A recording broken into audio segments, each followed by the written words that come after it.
Hello students, I welcome you all for our second lecture on chemical kinetics.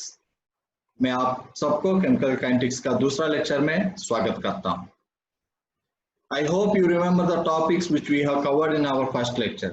मैं आशा करता हूं कि आपको जो टॉपिक्स हमने फर्स्ट लेक्चर में डिस्कस किया था वो याद है. So what we have discussed, first of all we have seen what does chemical kinetics deal with. हमने पहले देखा था कि केमिकल काइनेटिक्स किस चीज से डीलिंग करता है. So we have seen that by experimentally determining the rate of reaction we can estimate the mechanism of the reaction. हमने देखा था कि रेट ऑफ रिएक्शन को एक्सपेरिमेंटली निकाल के उससे मैकेनिज्म के बारे में हम समझा सकता है. इस चीज को हमें केमिकल काइनेटिक्स के बारे में पढ़ते हैं. उसके बाद हमने देखा rate of reaction. What is rate of reaction? It is the decrease in concentration of reactants और increase in concentration of products per unit time. तो यहाँ पर अगर आप देखेंगे तो रिएक्टेंट मॉलिक्यूल्स जो पर्पल कलर में है, जैसे टाइम बढ़ता जा रहा है रिएक्टेंट मॉलिक्यूल्स कम होते जा रहा है और जैसे टाइम बढ़ता जा रहा है प्रोडक्ट मॉलिक्यूल्स बढ़ते जा रहा है. तो इस एग्जांपल में अगर आप देखेंगे तो यहाँ पर एक चीज आपने ऑब्जर्व किए होंगे कि फर्स्ट 10 सेकेंड्स में कितना रिएक्टेंट मॉलिक्यूल्स प्रोडक्ट्स में कन्वर्ट हो गया. तो यहाँ पर आप देखेंगे तो लगभग 25 to 26 molecules have been converted into products, लेकिन बाद में लगभग 38 मॉलिक्यूल्स. तो यहाँ पर 26 या 38, इसका मतलब डिफरेंस कितना? 12 मॉलिक्यूल जो है प्रोडक्ट्स में कन्वर्ट हो गया है. इसका मतलब स्टार्टिंग 10 सेकेंड्स में 25 to 26 मॉलिक्यूल्स कन्वर्ट हो गया, उसके बाद 10 सेकेंड्स में लगभग 12 मॉलिक्यूल्स कन्वर्ट हो गया, इसके बाद 10 सेकेंड्स और कम है, इसके बाद 10 सेकेंड्स और कम. इसका मतलब क्या है? Rate of reaction is very high at starting. तो शुरू में रेट ऑफ रिएक्शन बहुत ज्यादा होता है, उसके बाद धीरे धीरे से हमें रेट ऑफ रिएक्शन कम हो रहा है. क्यों? क्योंकि यहाँ जो रिएक्टेंट मॉलिक्यूल्स है वो धीरे धीरे कम हो जा रहे हैं. यहाँ पर्पल कलर जो है वो धीरे धीरे कम हो जा रहा है. ये भी एकदम जैसे कोरोना वायरस जैसा ही है. अगर ज्यादा केसेस हैं तो स्प्रेडिंग ज्यादा है, अगर कम केसेस है तो स्प्रेडिंग कम है. जैसे धीरे धीरे केसेस कम हो जा रहा है तो स्प्रेडिंग भी कम हो जा रहा है. सेम नेक्स्ट वी हैव से डिफरेंशियल रेट इक्वेशन. सो यहाँ पर आपको शायद ये याद है कि HbRO3 यहाँ 1 मोल है, सिर्फ 1 मोल है, तो इसलिए यहाँ पर एक कोई नंबर नहीं लिखा, लेकिन according to HI we have divided with 6. I have already told you the reason why we should divide with 6. So to equate these two we have to divide with 6. So अगर आपको ये समझ में नहीं आया तो मैं एक छोटी सी एग्जाम्पल आपको बताना चाह रहा हूँ. If you could not understand this example, let me give you another example to explain this. Say for example, जैसे हम जानते हैं कि लॉकडाउन हुआ था, शुरू में लॉकडाउन हुआ, तो यहाँ पर 2 लोग हैं. तो एक अंकुल है जिनका नाम है HbRO3. अंकुल का नाम क्या है? Bromic acid. और एक छोटा बेटा है, उनका नाम है हाइड्रोजन आयोडाइड. ठीक है.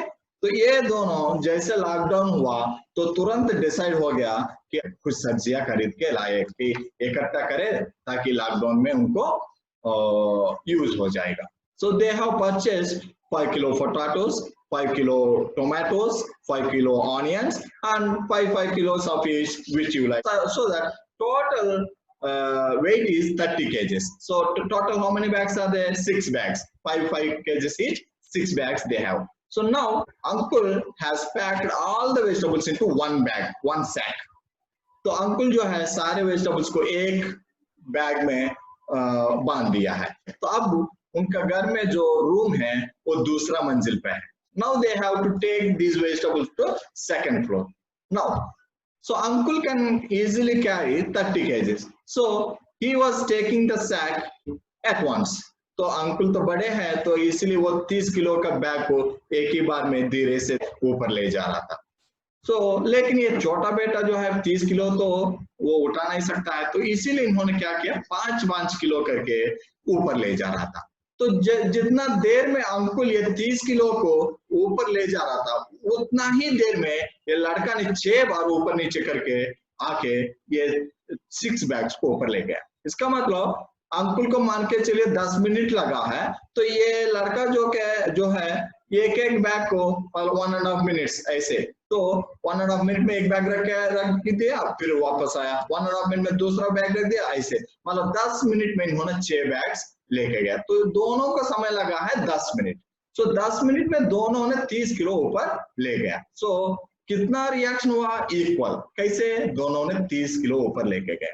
अच्छा, तो कितना रेट है? रेट कैसे? कितना फास्ट लड़का ने फास्ट लेके गया या अंकुल ने फास्ट लेके गया? हम देखेंगे तो लड़का ने अंकुल से 6 गुना फास्ट उन्होंने चला, है ना। तो अगर इन दोनों का रेट हम कंपेयर करना है तो कैसे? अंकुल का रेट कितना है, ये लड़का का रेट का हिसाब से हमें बताना है, तो कैसे हम बताएंगे?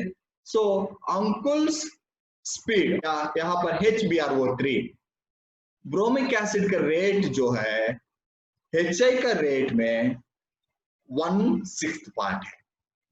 इसका मतलब HI का स्पीड ब्रोमिक एसिड का स्पीड से 6 गुना ज्यादा है। अगर ये आप 6 को आपने इस तरफ ले आएंगे तो क्या होगा? तो ये 6 into HbRO3 आ जाएगा। इसका मतलब HI का रेट से HbRO3 का रेट कम है। कितना कम है? 6 गुना। इसको 6 से मल्टीप्लाई करेंगे तभी HI का स्पीड का बराबर है। या इसका अपोजिट क्या है? HbRO3 का स्पीड HI का स्पीड में 1/6 है, मतलब HI का स्पीड ज्यादा है, HI का रेट ज्यादा है। तो इन दोनों को इक्वेट करने के लिए हमें HI का रेट को 6 से डिवाइड करना जरूरी है।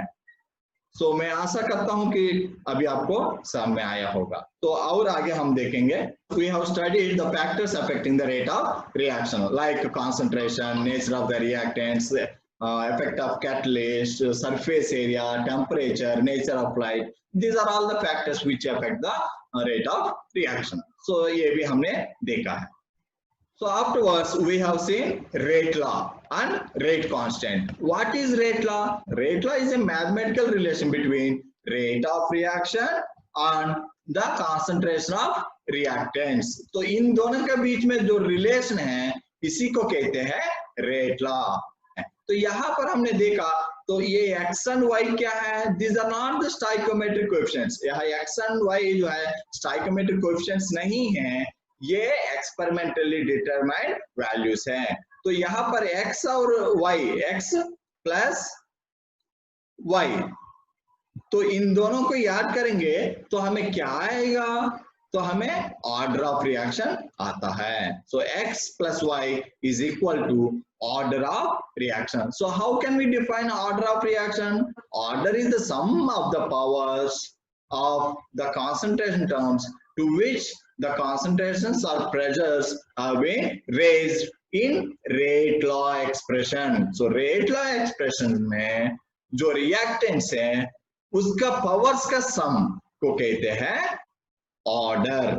तो ये पावर्स कैसे आया? उतना रेज हुआ, कॉन्सेंट्रेशन है उतना पावर्स तक रेज हुआ रेट लॉ में। तो ये हमने देखा है।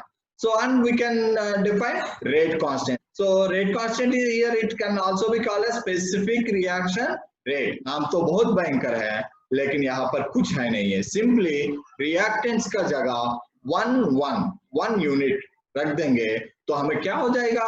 रेट कांस्टेंट का बराबर हो जाएगा। इसका मतलब rate constant is nothing but rate of reaction. But what is the condition? When the molar concentrations of reactants is unity, then the rate of reaction is equal to rate constant. That's all. Afterwards, we have seen complex reactions. Complex reactions are those reactions which happen in 2 or more steps. 2 या उससे ज्यादा steps में जो reaction होगा उस reaction को कहते हैं कॉम्प्लेक्स रिएक्शन। तो यहाँ पर हम देखेंगे reduction of bromic acid. So reduction of bromic acid एक कॉम्प्लेक्स रिएक्शन है। ये 3 स्टेप्स में हमें होगा, जो तीनों इंटरमीडिएट स्टेप्स को कहते हैं elementary reactions. Now if you see Here in the rate determinant step, how many molecules are being participated in the reaction? ये rate determinant step में कितना molecules reaction में participate हो रहा है? 1 and 2, दो molecules यहाँ पर reaction में participate हो रहा है. तो इस molecules का number 1 plus 1 that is equal to 2. So इस elementary reaction का molecularity 2 का बराबर है. So now come to second reaction. What is the molecularity of this second reaction? 1 plus 4. So total 5. So molecularity of this reaction is 5. So now what is the molecularity of this elementary reaction? 1 plus 1. So 2. Which means each elementary reaction has different molecularity values. But the overall reaction has only one molecularity. So that will be decided by the rate determining step. So here for whole reaction molecularity is equal to 2, and experimentally it is determined that order of reaction is also equal to 2. So thus molecularity is equal to 2 and order is equal to 2. अभी आपको एक idea आया होगा कि order क्या होता है और मॉलिक्युलरिटी क्या होता है. ऑर्डर जो है हमें रेट ला एक्सप्रेशन से पता चलता है. मॉलिक्युलरिटी जो है रेट डिटरमिनिंग स्टेप से ही देख के हमें पता चलेगा. ऑर्डर को हमें सिंपली देख के नहीं बता सकता है. By merely seeing we can not tell what is the order of a reaction. But rate determining step को देख के हम मॉलिक्युलरिटी को बता सकता है, लेकिन ऑर्डर को हम ऐसे नहीं बता सकता है. ऑर्डर के लिए हमें एक्सपेरिमेंटल ही चेक करना जरूरी है. और यहाँ पर हम देखेंगे तो मॉलिक्युलरिटी होल नंबर है, तो ये वाला डिफरेंसेस जो है कंपैरिजन हम अभी देखेंगे. So order versus molecularity. So what is order of reaction? We have already seen. It is the sum of the powers to which the concentration or pressure of the reactants are raised. In what? In rate law expression. तो rate law expression में जो reactants है उसका concentration term जो है उसका powers है, तो इस पावर्स का सम को कहते हैं order of a reaction. What is molecularity? Rate determining step में जितना मॉलिक्यूल्स या आयन्स या एटम्स जो भी पार्टिसिपेट कर रहा है उसका नंबर को कहते हैं molecularity. So the number of ions, molecules और atoms that take part in the rate determining step, or you can say the step in which the activated complex is being formed. So then order, it can be a whole number or it can be a fraction, but molecularity is always a whole number. So order can be whole number or a fraction, but molecularity is always whole number. Next, order is an experimental quantity. Simply by merely seeing we cannot tell what is the order, whereas molecularity it can be theoretically calculated. If we have the rate determining step or balanced equation, from that we can tell the molecularity. Yeah, see, order is an experimental quantity, nothing to do with stoichiometry. Stoichiometry से कोई relation इसको नहीं है, but molecularity it is a theoretical concept, and by seeing the mechanism we can tell what is the molecularity of a reaction. Next, order is assigned for overall reaction. overall reaction के लिए order होता है. molecularity हर एक elementary reaction के लिए एक एक molecularity value है, जैसे already हमने देखा था. So order is assigned for overall reaction, whereas molecularity is assigned for each elementary step in the mechanism. Now, order can be negative also. Order can sometimes be negative, but molecularity can never be negative. So order negative होने के लिए इसका examples क्या है? हम एक example आपको देते हैं. See, say for example, ozone.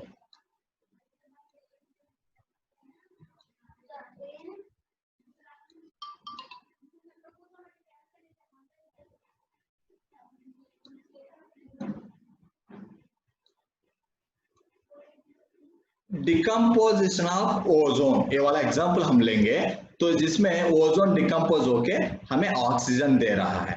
तो यहाँ पर हम देखेंगे तो इसका रेट का एक्सप्रेशन हम देखेंगे तो rate R is equal to K into concentration of ozone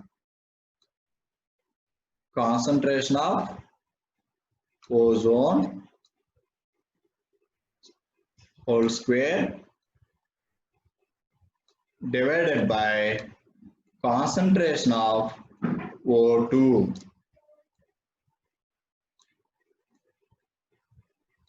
इसका मतलब क्या है, यहाँ पर ऑर्डर हम देखेंगे तो ओजोन का रेस्पेक्ट में order 2, with respect to ozone order is equal to 2, but with respect to oxygen what is the order?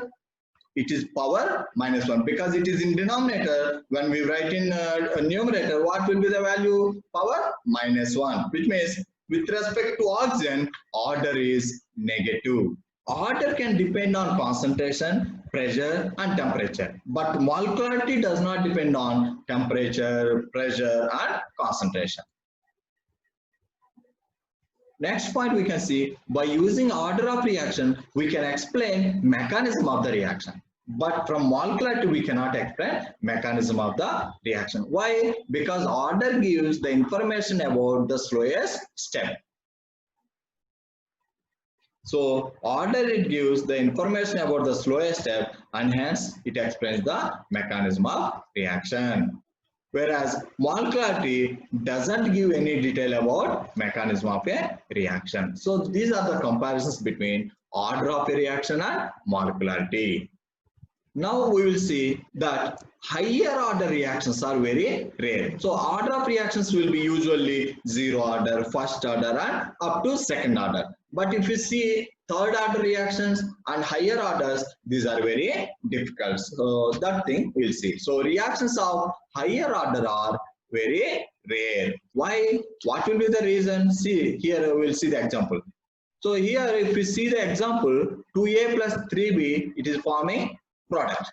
If you merely see the reaction, what will be the molecularity? Molecularity is equal to 2 plus 3. So 2 plus 3 is equal to 5. So what do we expect? Molecularity equal to 5. And order also, if we merely see, it should be 5, but it can never be 5. So order cannot be equal to 5 and molecularity cannot be equal to 5. Okay. So now, what is the reason? Say for example, if molecularity should be equal to 3 molecules should collide with each other. No? So collision of 3 molecules with each other is very difficult. When molecularity of 3 is difficult, order is even more difficult. So thus, since 3 molecules cannot collide with each other easily, so order 3 से कम होता है.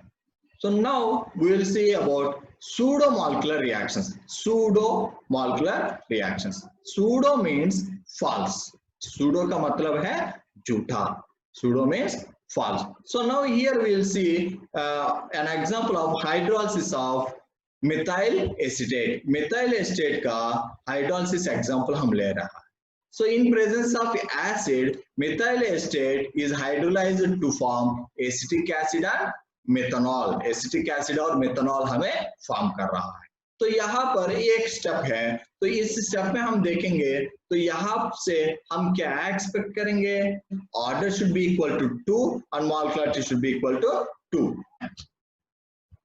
So this is the expected order according to law of mass action. But what is the observed order? 1. So observed order is first order reaction. So now how, which means order is decided by only methyl acetate and not of H2O. Order जो है सिर्फ methyl acetate से decide हुआ है, H2O से decide नहीं हुआ है. So here order is independent of H2O and order is decided by only methyl acetate.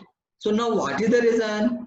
The reason is the concentration of water is very high and it seems that there is no change in concentration of water. तो water का concentration बहुत ज्यादा है और हमें लगेगा कि water का कॉन्सेंट्रेशन में कोई चेंज नहीं आया, तो इसीलिए वाटर के ऊपर रेट डिपेंड नहीं होगा. So if you see concentration of water remains practically constant. That is why order is independent of concentration of water, whereas it is dependent on concentration of methyl acetate. So यहाँ पर example हम ले रहे हैं, यह 0.1 molar methyl acetate ले लिया और वाटर का कॉन्सेंट्रेशन कितना है 55.5555 मोलर. कैसे आता है? Molarity is equal to say for example we have taken 1 liter water. So 1 liter water means what is the weight? 1000 grams. So 1 liter water water का डेंसिटी 1 है तो 1 लीटर मतलब 1000 ग्राम्स है. सो 1000 डिवाइडेड बाय वाटर का मोल का wait कितना है 18 gram per mole into 1000 by 1000 divided bye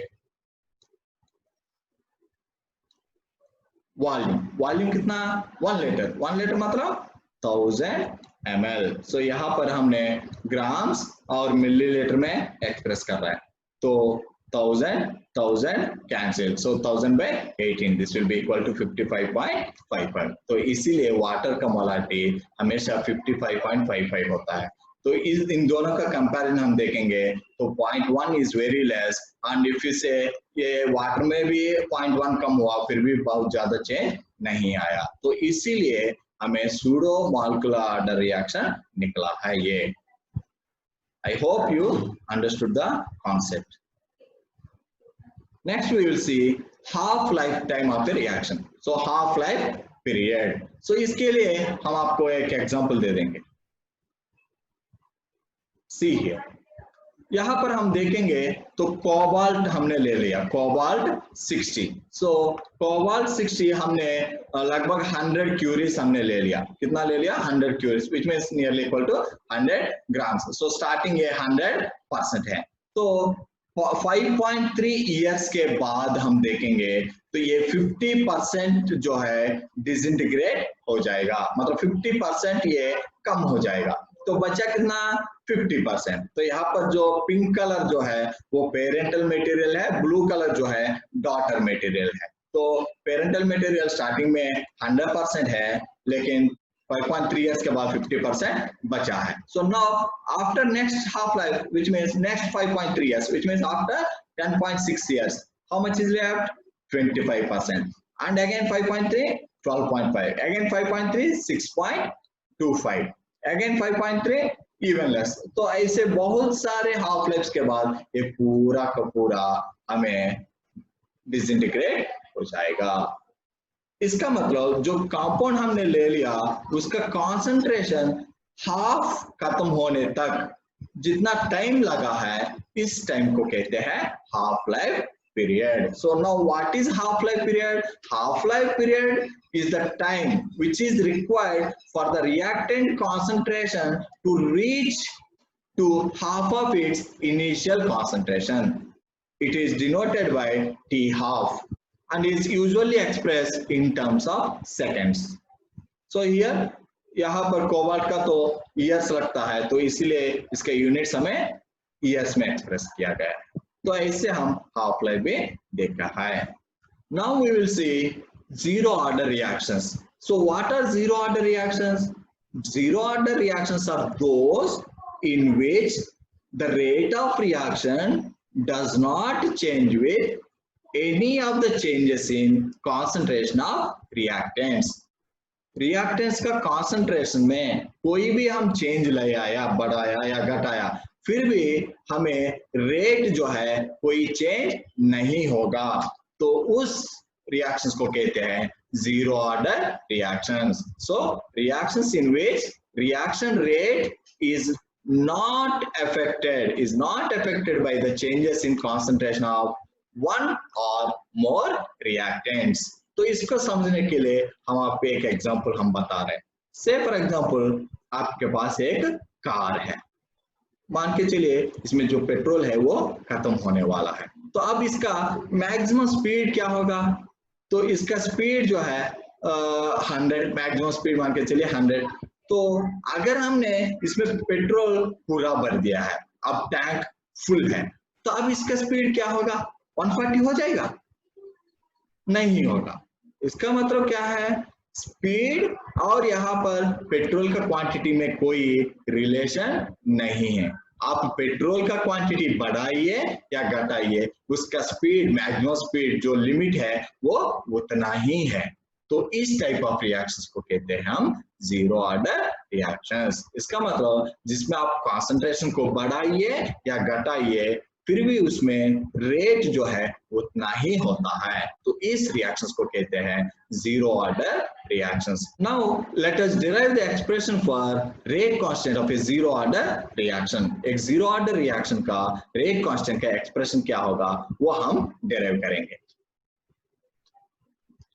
तो यहां पर मान के चलिए हमने एक रिएक्शन ले लिया, ये टू फॉर्म प्रोडक्ट्स, ये रिएक्टेंट है तो वो प्रोडक्ट पे फॉर्म कर रहा है, और इनिशियल कॉन्सेंट्रेशन जो है ये स्मॉल ये इनिशियली, इसका मतलब जीरो टाइम है तो उसमें कोई प्रोडक्ट फॉर्म नहीं हुआ है, तो इसीलिए इनिशियली प्रोडक्ट का कॉन्सेंट्रेशन कितना है? जीरो है। So now rate is directly proportional to concentration of A power 0। इसका मतलब क्या है?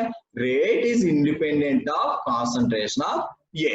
so इसका proportionality constant हम K लेंगे तो rate is equal to K into A power 0। तो rate is equal to K into A power 0।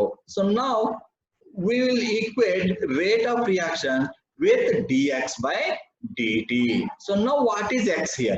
तो यहाँ पर x क्या है? so r is equal to dx by dt। तो x क्या है? x is the change in concentration of A in time t। t reaction time में A का कॉन्सेंट्रेशन में जो चेंज आया है उसको कहते हैं x, which means you can say initial concentration of A minus concentration of A at time t। initial concentration of A minus concentration of A at time t। initially कितना आपने लिया, t टाइम के बाद कितना है, कितना बच गया है, तो इन दोनों का डिफरेंस लेंगे तो क्या आएगा? जितना रिएक्ट हुआ तो वो x है। तो इसीलिए x को हम ऐसे लिख सकते हैं initial concentration of A which is represented by A naught or small a। so that initial concentration of A minus concentration of A at time t। so A naught minus AT, or you can say it is the change in concentration of A, or you can say it is the concentration of A which is decomposed in reaction time t। reaction time t में कितना amount A का concentration decompose हुआ उसको कहते हैं x। तो यहाँ पर हम dx by dt is equal to k into a power 0। तो a का पावर 0 माने इसका वैल्यू क्या होगा? 1 है। so dx by dt is equal to 1 हो जाएगा। तो इसका मतलब dx is equal to k dt। now integrate on both sides। तो हम जो बायो का स्टूडेंट्स हैं उनको भी ध्यान में रखते हुए हमने हर एक स्टेप को हमने लिखा। हो सकता है कि मैथ का स्टूडेंट्स को ये लगे कि अरे बहुत ज्यादा लंबा कर रहा है, लेकिन बायो स्टूडेंट के लिए यूज होगा, तो उनको ध्यान में रखते हुए मैंने एक एक स्टेप लिखा। So now integrate on both sides. So दोनों तरफ हम इंटीग्रेट करेंगे। तो यहाँ पर ध्यान दे देंगे तो यहाँ लिमिट्स हमने नहीं डाला। जब हमने लिमिट्स नहीं डाला तो क्या आएगा इसका expression? x is equal to kt plus i। so what is i? i क्या है? i is the integration constant। i जो है इंटीग्रेशन कांस्टेंट। अब i का वैल्यू हमें चाहिए, तो i का वैल्यू के लिए क्या करेंगे? इनिशियल कंडीशंस लेंगे। What are the initial conditions? Initially, concentration of A is equal to small a। Initially, concentration of A is equal to small a। इसका मतलब initially कोई रिएक्शन नहीं हुआ। इसका मतलब x का वैल्यू कितना होगा? 0। कोई रिएक्शन नहीं हुआ मतलब कितना डिकम्पोज हुआ? 0 डिकम्पोज हुआ। तो इसीलिए x का वैल्यू 0। और इनिशियल टाइम क्या है? इनिशियल मतलब स्टार्टिंग में रिएक्शन नहीं हुआ, कोई टाइम नहीं है, तो इसका मतलब टाइम का वैल्यू 0। तो इसका मतलब x का वैल्यू 0 है और t का वैल्यू 0, तब क्या हो गया expression? 0 is equal to 0 into k या k इंटू 0 प्लस i। तो इसका मतलब क्या आ जाएगा हमें? 0 is equal to 0 plus I, तो i इक्वल टू 0, इसीलिए हमें i का वैल्यू 0 आया। सो अब i का वैल्यू 0 है, तो i का वैल्यू 0 रख देंगे तो एक्सप्रेशन क्या हो जाएगा? तो ai का वैल्यू 0 इसमें एक्सप्रेशन में हम सब्स्टिट्यूट करेंगे तो x is equal to kt। So x क्या है? ऑलरेडी हमने देखा a not minus at, therefore a not minus at is equal to kt। That implies k is equal to, ये t को इस तरफ ले आइए तो हमें k का एक्सप्रेशन क्या आ जाएगा? k is equal to 1 by T into a not minus at। तो ऐसे हम जीरो ऑर्डर रिएक्शन का रेट कांस्टेंट का एक्सप्रेशन हम डिराइव कर सकता है। तो इसी को कुछ बुक्स में डिफरेंट वे में डिराइव किया गया है, तो आप कंफ्यूज ना होने के लिए वो भी मैंने एक्सप्लेन करना चाहता हूं। देखते हैं। So now we have got starting same. So rate is equal to k into a power 0. So rate is equal to k into a power 0. But come to the differential rate equation. According to differential rate equation, what is the definition of rate? It is the decrease in concentration of reactants per unit time. तो उससे हमने इसका expression लिखा minus D concentration of A by D T which is equal to K into A power 0। So अब A D T को इस तरफ लेके गया तो क्या होगा? Minus D is equal to K D T. So now integrate on both sides. अब हमने इनिशियल कॉन्सेंट्रेशन ए नॉट है और फाइनल कॉन्सेंट्रेशन टी टाइम तक है, तो टी टाइम में कितना बचेगा? A T concentration of A T, और टाइम कहां से कहां तक? 0 टाइम से टी टाइम तक। तो यहाँ पर हमने लिमिट्स अप्लाई किया। जब हमने लिमिट्स अप्लाई करेंगे तो जैसे यहाँ पर इंटीग्रेशन कांस्टेंट लिखा तो वैसे इंटीग्रेशन कांस्टेंट यहाँ पर लिखने का जरूरत नहीं है। तो डीए का इंटीग्रेट करेंगे तो उसका वैल्यू है कॉन्सेंट्रेशन ऑफ ए, और लिमिट्स अप्लाई करेंगे तो A not to A T. तो माइनस सिंबल बाहर है, ये वाला माइनस सिंबल यही पे हमने लिखा, और इनिशियल ए नॉट है, फाइनल ए टी है, तो फाइनल माइनस इनिशियल, तो A T minus A not is equal to K into upper limit T है, लोअर लिमिट 0 है, तो upper limit minus lower limit, तो टी माइनस 0। तो ये माइनस इसका अंदर ले जाएंगे तो हमें क्या आएगा? A naught minus A T is equal to K T, therefore K T is equal to A naught minus A T. तो इससे हम k का एक्सप्रेशन क्या आएगा? 1 by T into concentration of A naught minus concentration of A at time t। तो ऐसे हम zero order reaction का रेट कांस्टेंट एक्सप्रेशन हम डिराइव कर सकता है। तो ऐसे हमने दोनों मेथड से रेट कांस्टेंट का वैल्यू डिराइव किया है, तो ताकि आपको कोई कंफ्यूजन ना हो। Now we will see the characteristics of zero order reaction. So now units of rate constant. So rate constant के units क्या है? हमें क्या आया था? x is equal to kt, x is equal to kt। तो इसका मतलब k is equal to x by t, k is equal to x by t।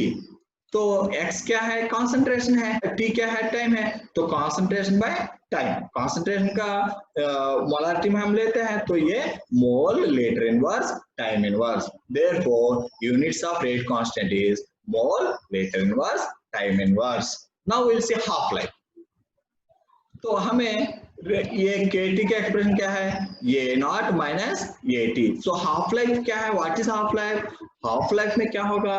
Initial concentration जो है हाफ हो जाएगा, कितना? टी हाफ टाइम में। तो यहाँ पर इसका मतलब क्या है? ये तो इनिशियल कॉन्सेंट्रेशन ये नॉट है, ये टी टाइम पे है, तो अब टाइम कितना है? टी हाफ है, तो टी का जगह टी हाफ हो जाना चाहिए। तो ये टी हाफ होने के समय इसका वैल्यू कितना हो जाएगा? ये टी का वैल्यू ये नॉट बाय 2 हो जाएगा, और टी का जगह टी हाफ हमें सब्स्टिट्यूट करना है। तो देखते हैं। तो at time t is equal to T half, ये is equal to A not by 2, तो इसको हम सब्स्टिट्यूट करेंगे तो A naught minus A not by 2 is equal to K into T half. Therefore ये सब्ट्रैक्ट करेंगे तो कितना आ जाएगा, ए नॉट बाई 2, और के को इस तरफ ले आएंगे तो क्या आ जाएगा हमें, T half is equal to A not by 2k, या ए नॉट का वैल्यू ये है, इनिशियल कॉन्सेंट्रेशन हमने स्मॉल ये ले लिया था, तो इसीलिए T half is equal to A by 2k। इसका मतलब क्या है, T half is directly proportional to ये initial concentration. Zero order reaction का हाफ लाइफ टाइम जो है इनिशियल कॉन्सेंट्रेशन का डायरेक्टली प्रोपोर्शनल है, तो ऐसे हम लिख सकता है। So now will see graphs, कैसे ग्राफ्स प्लॉट कर सकते हैं। बहुत सारे बच्चे ग्राफ्स के लिए बहुत ज्यादा डर जाता है, लेकिन ग्राफ्स में बहुत ज्यादा मुश्किल चीज नहीं है। यूजुअली ग्राफ जो है y is equal to mx graph, y is equal to mx graph कैसे आता है आपको याद है, ऐसे y ये y ये x, तो हम लेंगे तो y इज इक्वल टू यह m माने स्लोप हो जाएगा, तो y is equal to graph y is equal to mx graph ऐसा आता है। अगर y is equal to mx plus c है तो c क्या है, इंटरसेप्ट है, तो y is equal to mx plus c form y is equal to mx plus c, ये m है x है प्लस c, तो mx प्लस c फॉर्म ऐसा आता है। अगर y is equal to minus mx plus c है, minus माने क्या है, नेगेटिव स्लोप होना है, तो ऐसे ग्राफ आ जाता है। तो इतना कम से कम ये तीनों आप याद रखेंगे तो आप कोई भी कर सकता है। Now graphs. So say for example we are plotting a graph between rate and reaction time. Rate और time के बीच में हमें ग्राफ प्लॉट करना है। हमें रेट के एक्सप्रेशन यहाँ क्या आ रहा है, r is equal to k, कहाँ से आ रहा है, हम ऑलरेडी देखा था that rate r is equal to k, rate constant k into concentration of A power 0, क्योंकि जीरो ऑर्डर रिएक्शन है तो इसीलिए पावर 0, ए पावर 0 माने इसका वैल्यू 1 है, तो r is equal to k हो जाएगा, तो r is equal to k। तो यहाँ पर कोई टाइम का टर्म नहीं है, टाइम कहीं नहीं है, सिंपली हमें r is equal to k है। इसका मतलब k क्या है, रेट कांस्टेंट, इसका मतलब ये तो कांस्टेंट है, वेरी नहीं होने वाला चीज है, ये चेंज नहीं होने वाला चीज है, तो इसका मतलब रेट हमेशा कांस्टेंट है, रेट जो है रेट कांस्टेंट के बराबर है, इसीलिए रेट कांस्टेंट है, कांस्टेंट माने स्लोप 0, तो इसीलिए हमें ग्राफ ऐसे आया। Now if we plot a graph between concentration of A and time t, concentration of A और time t दोनों के बीच में ग्राफ है, so for this we will use the expression which we have derived for rate constant. So kt is equal to concentration of A initially, which means A naught minus AT और A. So kt is equal to A naught minus A. So यहाँ पर kt को हम left hand side ले जाएंगे और ये concentration of A को राइट हैंड साइड ले आएंगे, तो हमें क्या आएगा, A naught minus kt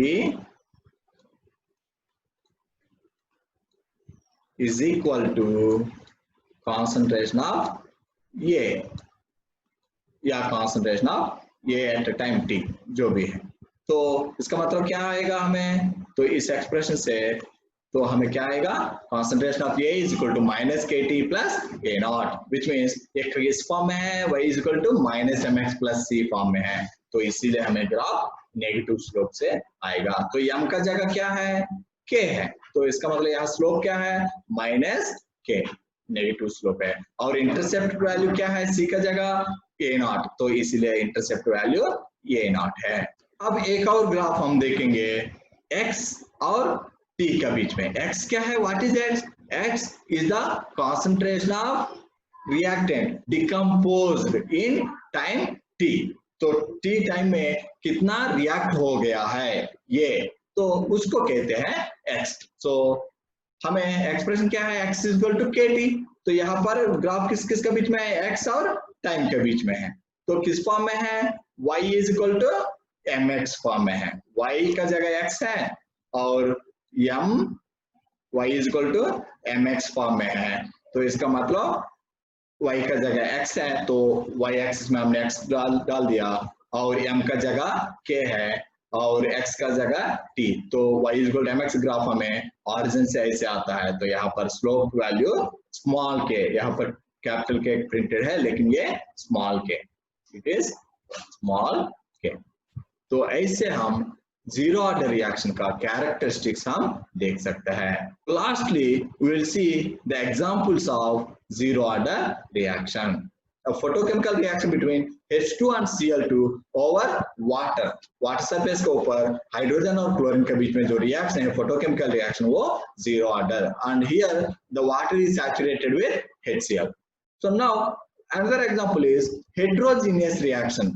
Heterogeneous reaction like thermal decomposition of HI, hydrogen iodide का थर्मल डिकम्पोजिशन किस सरफेस के ऊपर, गोल्ड सरफेस, मतलब गोल्ड सरफेस एक कैटलिस्ट जैसा हमें काम कर रहा है, तो गोल्ड सरफेस के ऊपर हाइड्रोजन आयोडाइड का जो थर्मल डिकम्पोजिशन रिएक्शन है वो भी एक जीरो ऑर्डर रिएक्शन है। और भी एग्जांपल्स हम देखना चाहते हैं तो एंजाइम रिएक्शन, एंजाइम कैटालिसिस जो रिएक्शंस है वो भी हमें जीरो ऑर्डर रिएक्शंस।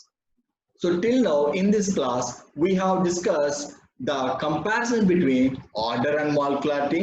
अभी तक हमने order और molecularity के बीच में comparison हमने देखा, and we have seen how to calculate molecularity, molecularity को कैसे निकाल सकता है वो भी हमने देखा है। We cannot estimate order of a reaction by merely seeing the reaction, reaction को सिंपली देख के ऑर्डर को हम नहीं बता सकते हैं, तो ये सारे चीज हमने देखा। और and we have seen that the reactions of higher order are very rare, अगर order 3 या उससे ज्यादा है तो reactions नहीं होते हैं। Why? Because collisions are difficult, collisions होने के लिए मुश्किल हो जाता है, तो इसीलिए हायर ऑर्डर रिएक्शंस हमें नहीं होगा। उसके बाद हमने क्या देखा, सूडो मॉलिक्यूलर रिएक्शंस, सूडो मतलब false. So in pseudo molecular reactions by rate determinant step we expect the order 2 but the observed order is 1, which means we expect more order but the order observed is less. Why? Because order with respect to one of the reactants is independent of its concentration, because that reactant is present in higher concentration, उसका concentration बहुत ज्यादा है और इसीलिए उसमें ज्यादा फर्क नहीं दिखेगा, इसीलिए उस reactant का concentration के ऊपर ये order depend नहीं होगा। So and then we have seen half-life period. What is half-life period? It is the time taken for the concentration of reactant to reach to half of its initial concentration.